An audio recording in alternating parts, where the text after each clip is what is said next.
Buenas noches, espero que anden bien. Está interesante esta postal porque como que hay algo acá adelante, ¿no? Está todo el palco atrás. Pero bueno, pasa. Uno también está acostumbrado a eso. Así que...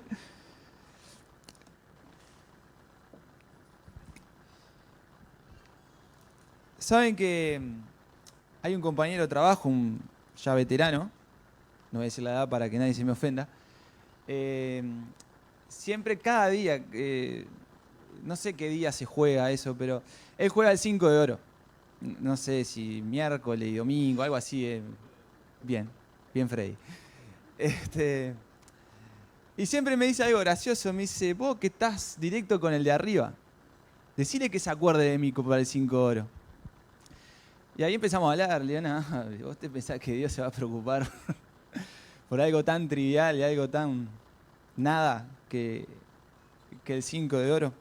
Pero dice, ustedes tienen el secreto, ¿no es que tienen el rezo, la oración para poder generar esas cosas? Le digo, no funciona así, le digo, así que no va por ahí. Pero me quedó ese concepto de secreto, ¿no? Ustedes tienen un secreto, ¿no? Y estaba pensando, ahí estaba considerando cuando Martín me pidió para compartir. La Biblia nos queda grande a todos, ¿no? Cualquier palabra, cualquier versículo, cualquier concepto, creo que nos queda grande a todos. Pero he estado estudiando Primera de Pedro o observando algunas cosas, y justo en este capítulo que venía pensando antes que Martín me avisara que si podía compartir algo, era como el capítulo que digo, está complicado abordar, y fue uno de los capítulos que más quedé pensando. Y estaba pensando en esto, en el secreto del apóstol Pedro. Si a ver que le gustan los títulos, si habría que titularlo por algo, pensaba esto, el secreto del apóstol Pedro, ¿no? Que se traslada hacia nosotros hoy. Y en Primera de Pedro, capítulo 5, si quieren acompañarme, el contexto de toda esta carta es aproximadamente en el año 64, 65 después de Cristo fue escrita. En ese tiempo, los creyentes de todos lados estaban siendo perseguidos por el Imperio Romano. Y el apóstol está escribiendo a los hermanos que están esparcidos, y sobre todo como al sector de lo que hoy vendría a ser Turquía, está escribiendo con relación al sufrimiento, con relación a lo que estaban padeciendo estos creyentes a lo largo del continente, porque la persecución iba avanzando, pero también el evangelio iba avanzando junto con la persecución. Eso es interesante de ver. Ahora, el apóstol empieza en su carta hablando de la esperanza que tenemos en Cristo, empieza a hablar de la nueva vida que tenemos en Cristo, de lo que fuimos llamados, de los deberes que tenemos como creyentes, y obviamente que va mechando el tema del sufrimiento del creyente y la esperanza que tenemos en Cristo. Pero llega casi al final ya de esta carta, y ahí ven que dice, apacentad la grey de Dios. Y cuando me topé a eso, digo, es un capítulo para los ancianos esto no aplica a nosotros. Pero me acuerdo cuando estábamos dando Timoteo, que creo que fue a Ale que le tocó los requisitos de los ancianos y todo eso. Él decía, esto es para los ancianos, pero para todos los creyentes. Hombre, mujer, es para todos. Este estatus de integridad, de santidad, es para todos nosotros. Y yo quiero que lo consideremos desde ese lugar. No que le está hablando solo a los ancianos, aunque es súper aplicable solo a los ancianos, pero nos habla a todos nosotros, a cada uno. Por eso la vara está muy alta, ¿no? Porque no es solo para ellos, es para todo creyente, para toda persona que está hoy en este lugar y que es hija de Dios. Entonces, vamos ahí a leer, dice Pedro, ruego a los ancianos que están entre vosotros, yo anciano también con ellos, y testigo de los padecimientos de Cristo, que soy también participante de la gloria que será revelada.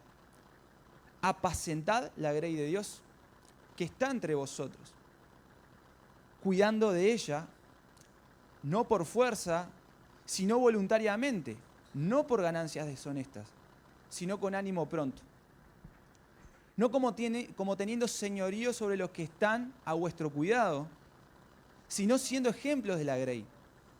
Y cuando aparezca el príncipe de los pastores, vosotros recibiréis la corona incorruptible de gloria.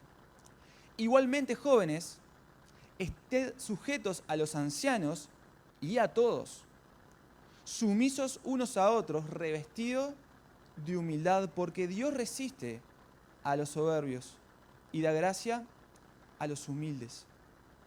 Humillaos, pues, bajo la poderosa mano de Dios, para que Él os exalte cuando fuere tiempo, echando toda vuestra ansiedad sobre Él, porque Él tiene cuidado de vosotros.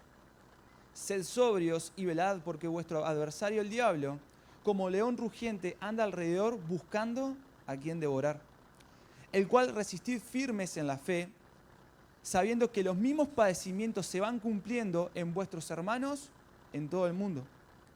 Mas el Dios de toda gracia, que nos llamó a su gloria eterna en Jesucristo, después que hayas padecido un poco de tiempo, Él mismo os perfeccione, afirme, fortalezca y establezca.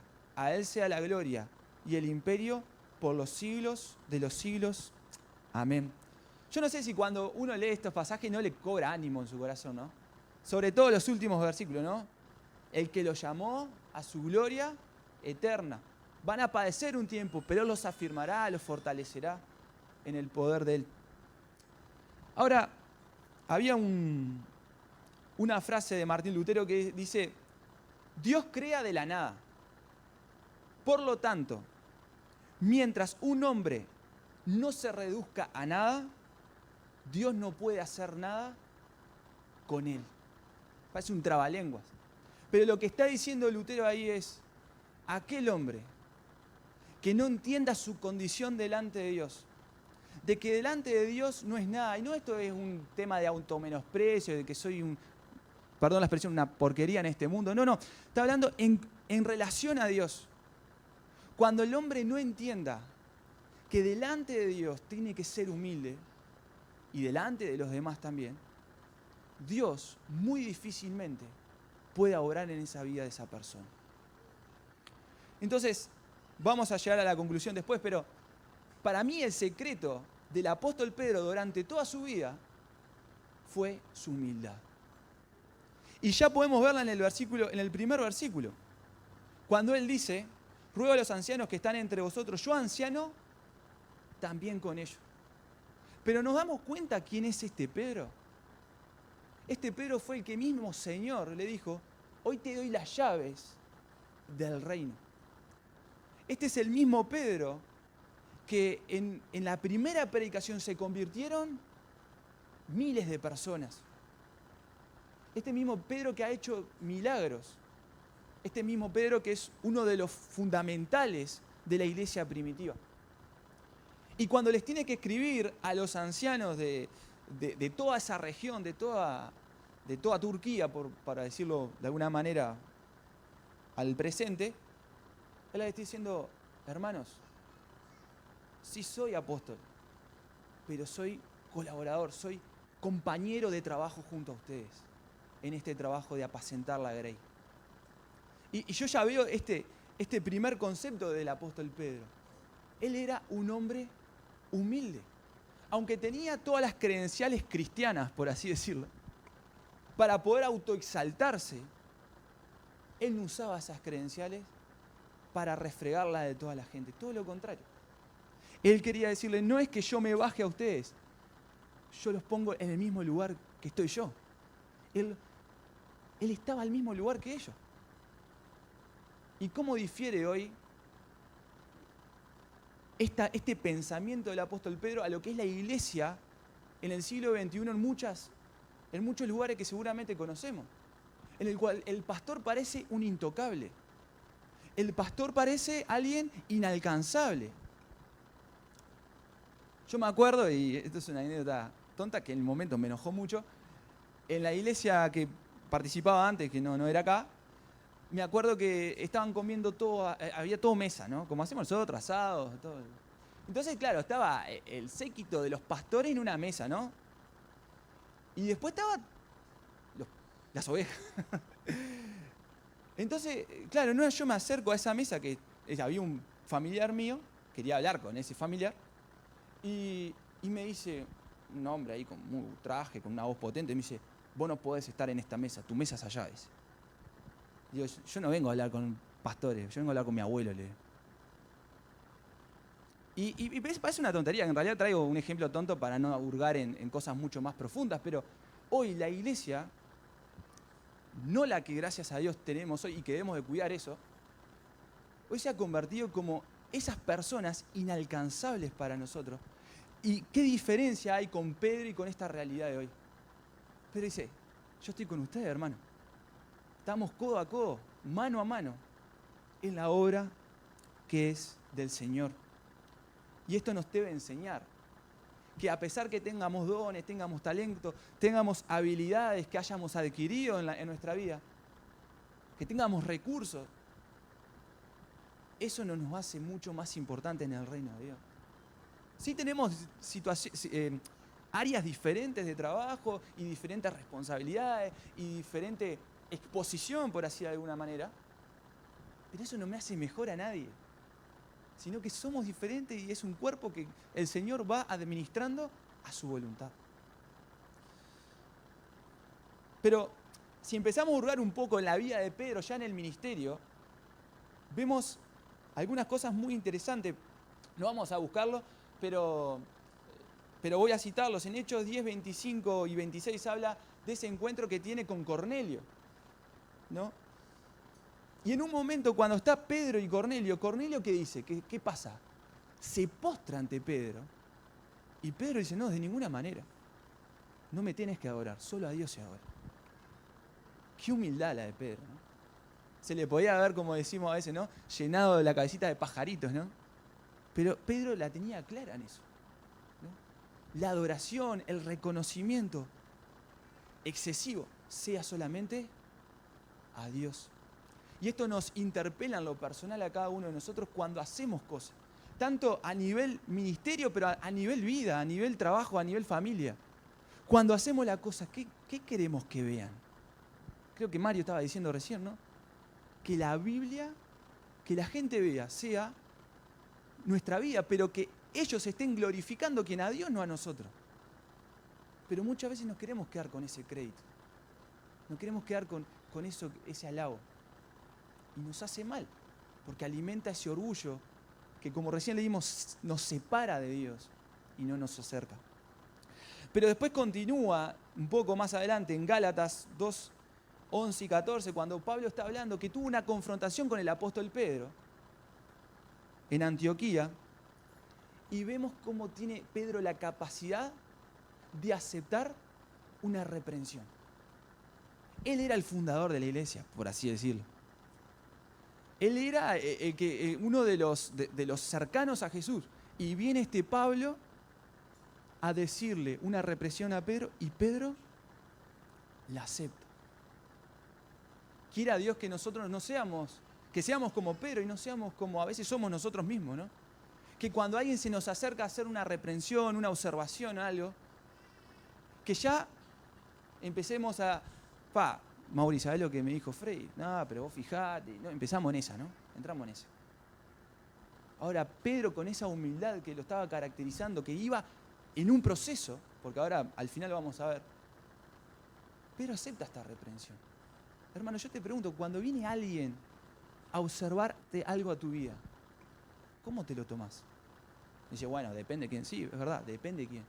Pero si viene alguien espiritual, con humildad, a marcarte algo, ¿cómo lo procesás?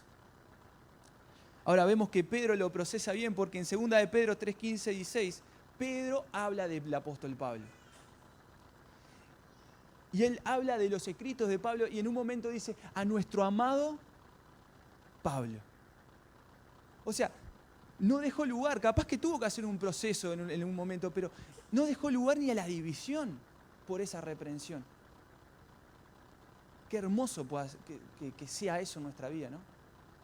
Qué hermoso que no se extienda algo que se va gestando desde el orgullo cuando nos observan en algo.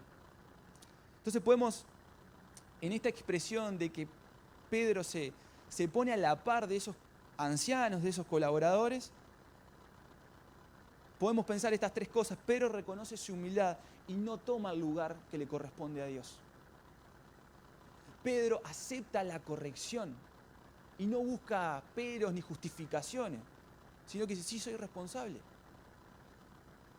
Y Pedro reconoce la sabiduría y la autoridad de otros, como en este caso el apóstol Pablo. ¿No? Y qué bueno es eso, que seamos creyentes, que por más que uno esté haciendo trabajos para el Señor, que esté haciendo cosas, yo reconozco que mi otro hermano también está haciendo cosas muy buenas. Y que no tengo problema con eso. Que no me afectan el orgullo, no me afecta, todo lo contrario. Doy gloria a Dios por ese hermano.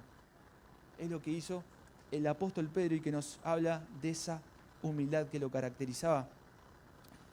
Pero Pedro en el versículo 2 y 3 continúa y una de las frases, obviamente no podemos ir desarrollando todos los versículos y todo lo que dicen porque tiene mucho, eso lo pueden hacer en sus casas. Pero Pedro dice, apacentad la grey de Dios.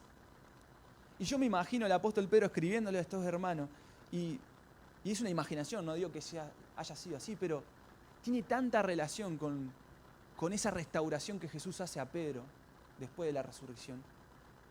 Porque el Señor, cuando está comiendo ahí con Pedro, le dice, Pedro, ¿me amas? ¿Qué le dice?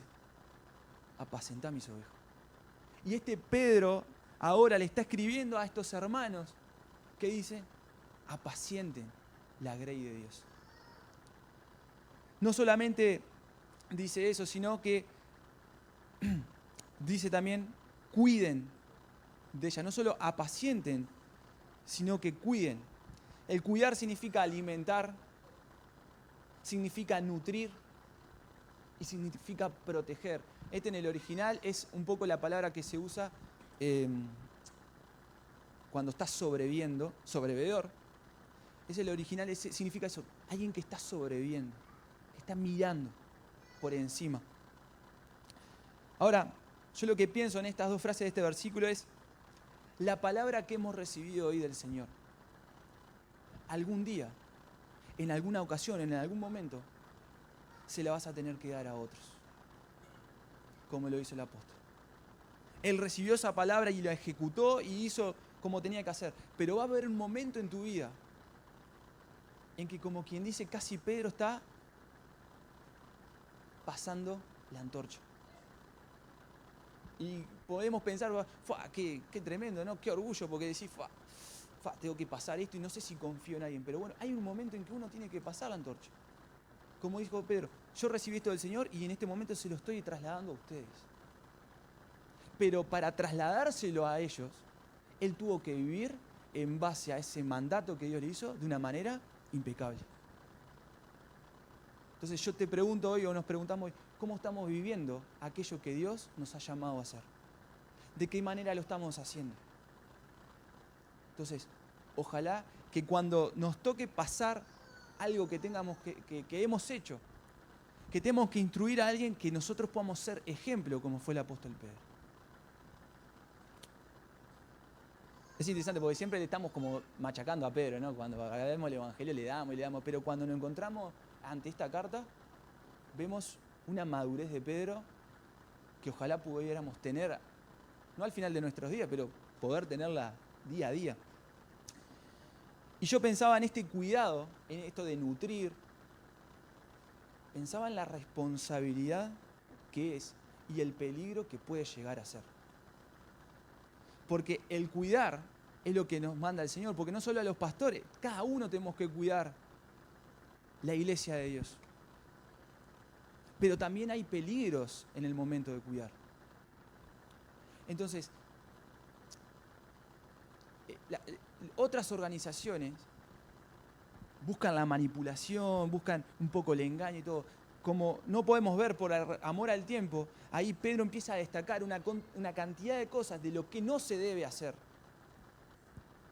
Y cuando uno se lo ponga a leer, o si lo quieren leer en sus casas, ojalá que en esa lista no esté nuestra manera de actuar, sino que sea una manera de amor hacia el otro y totalmente desinteresada.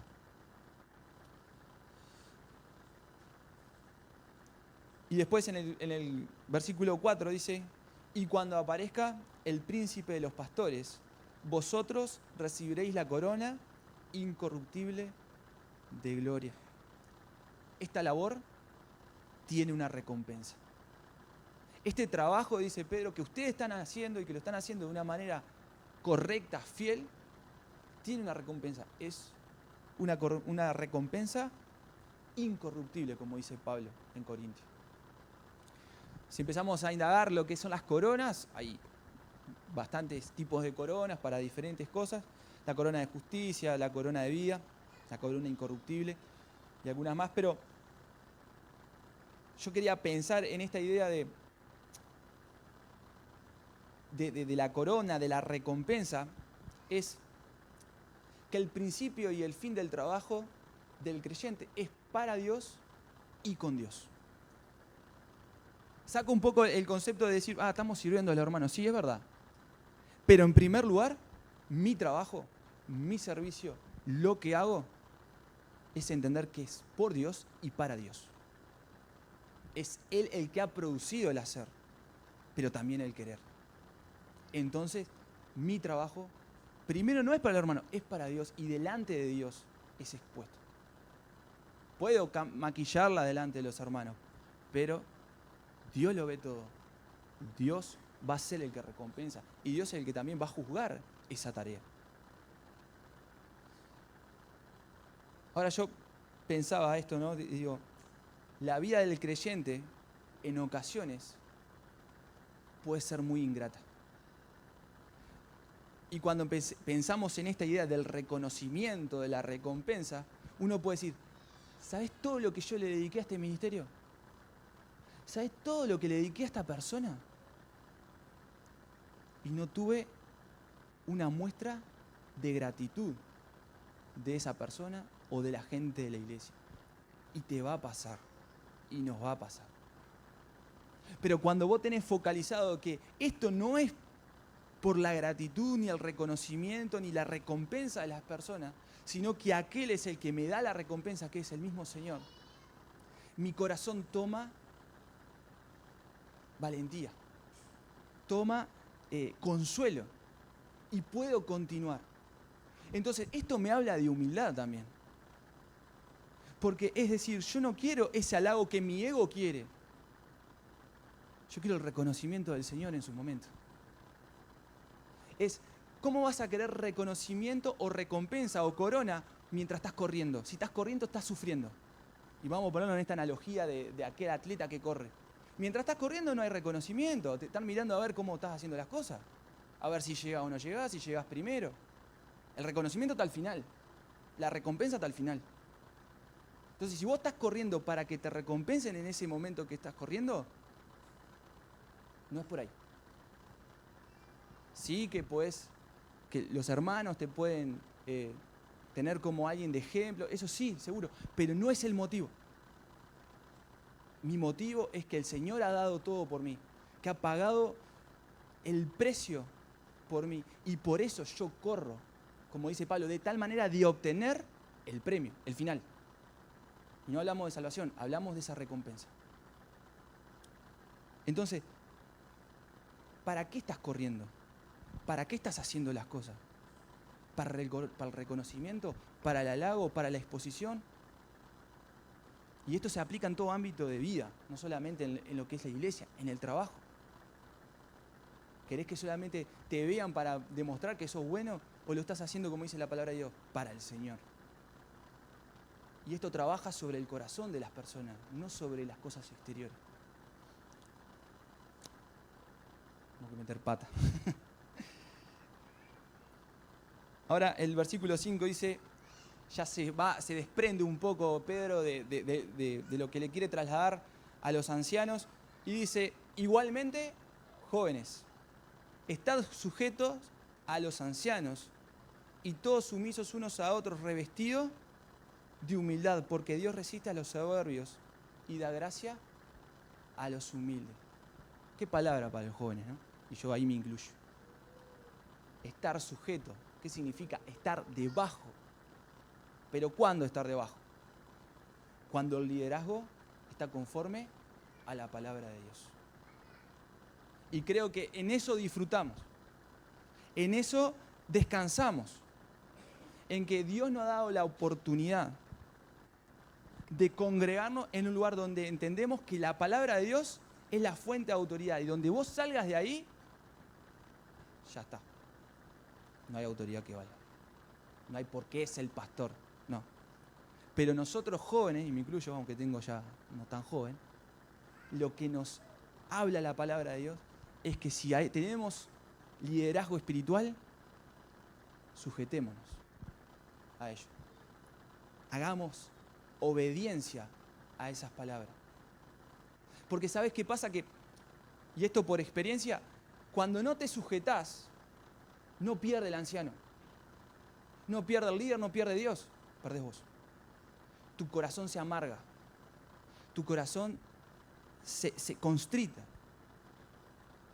Y te cuesta mucho la paz.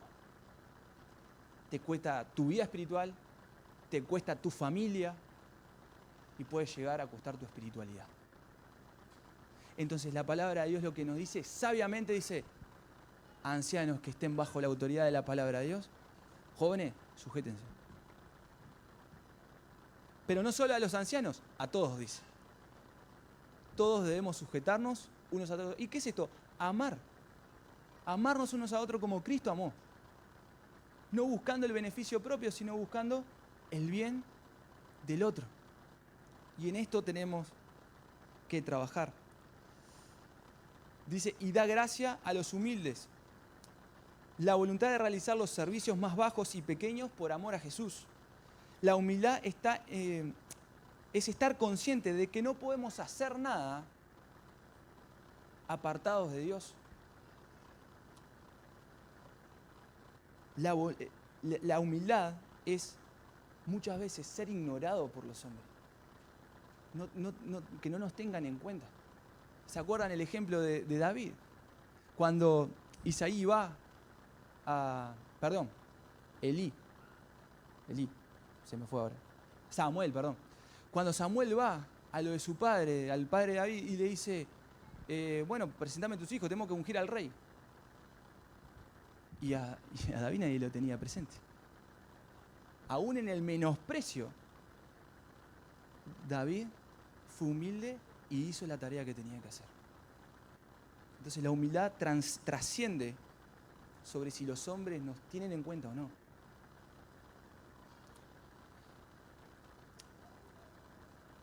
Ya tenemos que terminar.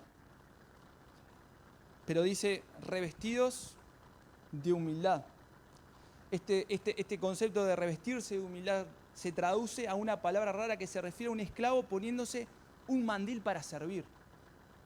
Ubican, un mandil es como un delantal, una cosa así, que se ponían para cuando venían la gente a la casa, servir. Y es interesante que la palabra dice revestidos, vamos a hacerlo en esta imagen, del mandil del servicio. Ahora, ¿por qué te pones un mandil para servir ¿cómo es? Un delantal para cocinar, para no mancharte. ¿No? Y es interesante entender ese concepto, ¿no? La humildad nos ayuda en el servicio para que esas cosas que nos afectan, que nos quieren manchar, que nos perjudican, no llegue a nuestro corazón, sino que lo pongamos delante de Dios y que Dios se encargue. Porque es verdad, uno cuando sirve, cuando hace algo para alguien, a veces pasan cosas que no están tan buenas.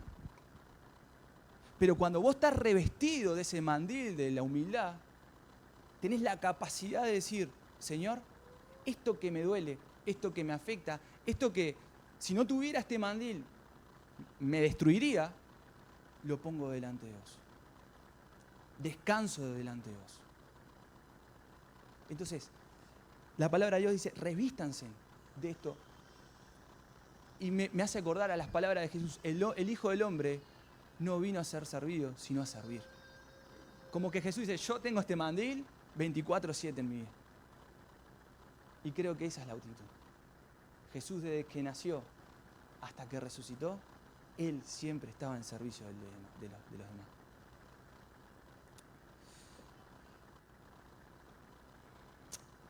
No podemos seguir, tenía un poco más, pero ya se hizo tarde, pero quiero dejar algunas conclusiones nomás. En conclusión, la vida de Pedro al principio trabajó sobre el ego. Y eso le trajo muchos contratiempos al apóstol Pedro en sus tiempos caminando con Cristo. Tuvo muchos aciertos, pero también muchas metidas de pata. Pero en esta carta lo que vemos es eso, ¿no? En cómo terminó Pedro, en qué madurez llegó. Cuando él dice, sométanse a toda autoridad. Pedro le cortó una oreja a un soldado romano. Pedro no era de esos que se sometían así porque así nomás. Y acá en la carta vemos esta progresión de Pedro, esta madurez de Pedro, de decir, sométanse a sus ancianos. Cuando vemos a Pedro haciendo una cantidad de cosas, ¿no? Esto de evitar, Señor, cuando él dice una de las cosas más célebres que dice Pedro, dice, tú eres el Cristo, el Hijo del Dios viviente. En el momento, después en el otro momento dice, Maestro, vos decís que vas a morir, que esto no te acontezca. Y ahí que le dice Jesús, apártate de mí, Satanás. Y acá en la carta está diciendo, hermanos, superemos estos sufrimientos que es por un momento, por un tiempo. Cuando a Jesús le dijo, no, que esto no sufra, él le está diciendo, hermanos, tenemos que sufrir si nos identificamos con Cristo. Hay una madurez en Pedro. Entonces yo pensaba, el secreto de la vida de Pedro, de su vida cristiana, es la humildad. Es reconocer que él solo por sus propios méritos no es nada y que necesita del poder, del amor y de la gracia de Dios en su vida. Entonces, este secreto no es tan secreto. A veces buscamos cosas muy rebuscadas, ¿no? La humildad delante de Dios, delante de los hombres, es el secreto de la vida cristiana. Es lo que nos ayudará a permanecer. Un corazón orgulloso se quebrará. Porque Dios lo resiste al corazón orgulloso. Yo le había pedido esa canción a Marito, Nada por orgullo, y dice, Filipenses 2, 5 y 8 dice, haya pues en vosotros este sentir que hubo también en Cristo Jesús, el cual siendo en forma de Dios no estimó a ser igual a Dios como cosa que aferrarse, sino que se despojó a sí mismo tomando forma de siervo, hecho semejante a los hombres, y estando en la condición de hombre, se humilló a sí mismo, haciéndose obediente hasta la muerte y muerte de cruz. Y ese fue el secreto de la misión de Jesús. Humildad y humillación. Y Dios lo iba a exaltar a su debido tiempo. Y esa debe ser nuestra progresión en nuestra vida cristiana. Es humildad. Es humillarnos delante de Dios. Porque Dios va a ser el que recompense al final. 3 preguntas solo para reflexionar. En el ministerio cristiano, ¿cómo podemos evitar caer en la trampa del orgullo y recordar que estamos aquí para servir y no para ser exaltados?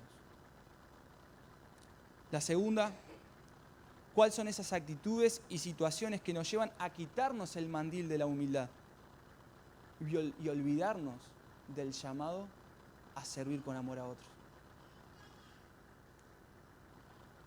Y en el tercero, ¿qué cargas personales estamos llevando que nos impiden confiar plenamente en Dios y servir a los demás con humildad, recordando que Él tiene cuidado de nosotros? Porque Pedro dice, pónganse debajo de la mano de Dios y Él los cuidará. Y yo creo que esa es la clave. Por más que podamos sufrir, como sufrían estos hermanos, de diferentes índoles, el sufrimiento, cuando estamos bajo la mano de Dios y con humildad, dependiendo de Él, esta es la promesa. Él nos cuidará. Y eso es lo que hace diferente el cristianismo de otras religiones. De otras religiones creen que hay un Dios que hay que hacer cosas, ¿para qué? para tenerlo medio satisfecho para que no nos complique la vida este Dios. Nuestro Dios no es así. Este Dios ya pagó el precio, ya sufrió. La promesa de Él es que si estamos debajo de Él, si hacemos su voluntad, Él cuidará nuestros corazones y nuestra vida. Amén.